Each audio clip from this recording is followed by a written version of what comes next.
Thousands of people have gathered into central Manchester overnight for a community vigil in memory of the victims.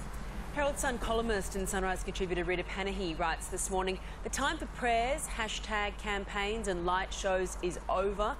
And she adds, carrying on exactly as before is no longer an option. Rita joins us now along with Alan Jones from 2GB and 4BC. Good morning to you both. Rita, if carrying on as before is not an option, what has to change? What can we do?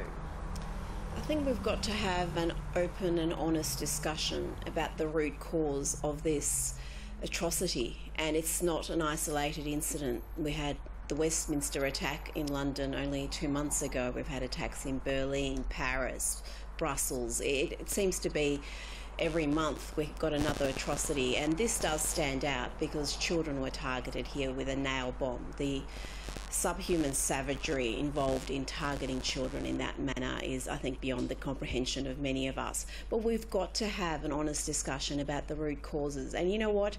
It's not Western imperialism. It's not global warming. It's not Donald Trump or Brexit.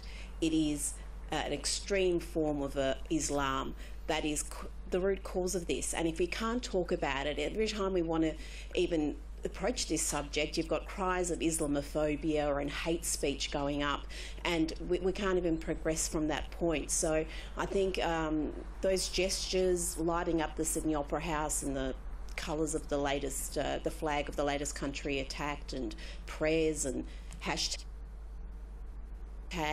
those gestures make us feel better, but they're not going to stop the next attack. I guess we do feel powerless in these situations, Alan, and those gestures do make us feel better. Do you think we shy away from an honest and frank discussion about terrorism? Of course we do. Rita's 100% correct. I thought Donald Trump made a very valid point. He's not going to call them monsters. He said that's what they'd like. He'll call them losers. But, you know, I've combed the papers today and we've seen your coverage here, and we get these pictures, tragic pictures, and Theresa May speaking, and they're very powerful words.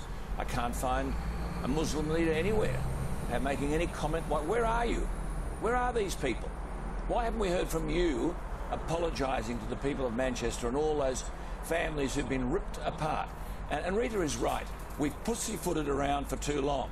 I mean, this kid was born in England, but at the end of the day, they're being radicalised on social media, and we need every single individual resource available to clean these people out. And the first way in which to address the problem is to identify it. Now, if we're not prepared to say what the problem is, how the hell are we going to solve it? This is a crisis in Western political leadership. We have people who are far too gutless to stand up to the problem that's confronting them, and it's a major problem. I mean, in the wars that our generation knew, you went to war in order to stay alive and to protect yourself. Now, of course, these people have no fear of dying. They want to kill the infidels, they want to kill you, and they're prepared to die themselves. So we have a massive battle on our hands. But the first step towards resolving that is to recognise the nature of it. And I want to hear from some Muslim leader today expressing the very sentiments Theresa May expressed. I guess I'll be waiting a long time. And the issue is now, of course, there's no clear battlefield. One of the immediate changes that Australians will notice is security at venues. It's now under review, including for tonight's soccer match between Liverpool and Sydney at ANZ Stadium. Vivid, which starts on Friday in Sydney as well. Big events, but will people start thinking about changing their routines and the things that they do, Rita? I think people will have it in the back of their mind. Certainly we don't want to change our way of life completely or be preoccupied with this fear, but we've got to acknowledge that it exists, and Australia is not immune. We've been enormously lucky that we've had multiple terror plots foiled at the last minute, but we're not going to be lucky forever, and we've just got to acknowledge that. That doesn't mean living in fear, but it does mean perhaps, you know, taking a little bit longer to get into a stadium because your bags are going to be checked more thoroughly. Yes, I think also, Rita, we've got to identify the fact that Australians are not racist, but Australia, they're colour-blind, quite frankly, and they're religion-blind. They couldn't care what religion people are, but they are not behaviourally blind. Yep. And we are an island continent. We're lucky in that. We can determine who comes into the country, but we also have to be emphatic about the kind of behaviour we will allow in this country. And we are not behaviourally blind, and we've got to apply every available resource to root these people out. If they're in the suburbs, go after them. If we catch them, deal with them. We have been far too weak on all these fronts. Rita is right today. The first step is to identify the problem.